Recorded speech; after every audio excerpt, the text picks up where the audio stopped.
வணக்கம் தாய்மாமன் சீரியல்ல வந்து பாத்தீங்கன்னா, நம்ம மாயாண்டி தேவயானி கூப்பிட்டு கேக்குறாரு, "நீ எதுக்காக பூங்கொடிய வெளிய வச்சு கதவ சாத்தனேன்னு?" அதுக்கு தேவயானை சொல்றாங்க.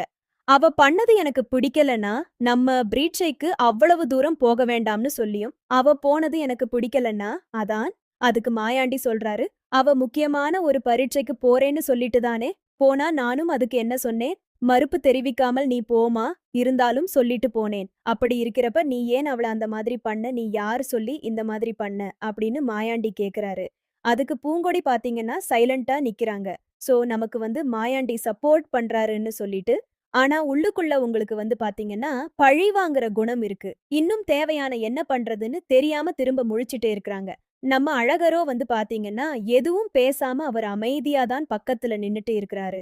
நம்ம மீனாட்சி எதுவும் கேட்கல. அவங்களும் அமைதியா தான் நிக்கிறாங்க தெய்வானை. இதுதான் லாஸ்ட்டா உனக்கு நான் சொல்லிக்கிறேன். நீ பூங்கொடி கூட இந்த மாதிரி இனிமே நடந்துக்க கூடாது.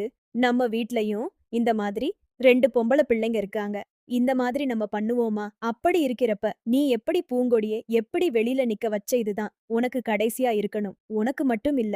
இங்க இருக்கிறவங்க எல்லாருக்குமே சொல்லிக்கிறேன் பூங்கொடியே. இந்த மாதிரி நீங்க இன்னொரு வாட்டி யாரும் இந்த மாதிரி பண்ணக்கூடாது. நம்ம வீட்ல ஒருத்தரா தான் நீங்க பூங்கொடியே பார்க்கணும். ஆனா, அப்படி நீங்க யாருமே பார்க்கறதில்ல. அவளே நம்ம வீட்டு பொன்னாடை தான் நம்ம பார்க்கணும். இன்னொரு வாட்டி நீங்க இந்த மாதிரி பண்ணீங்கன்னா, நான் மனுஷனாவே இருக்க மாட்டேன் அப்படின்னு மாயாண்டி சொல்றாரு.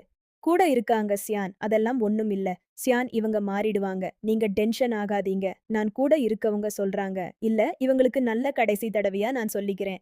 நீங்க இன்னொரு வாட்டி என்ன வந்து இந்த மாதிரி எல்லாம் டென்ஷன் பண்ணாதீங்க மாயாண்டி அப்படின்னு சொல்லிட்டு கிளம்பிடுகிறார் பூங்கொடி. எல்லாரையுமே முறைச்சுக்கிட்டு நிக்கிறாங்க.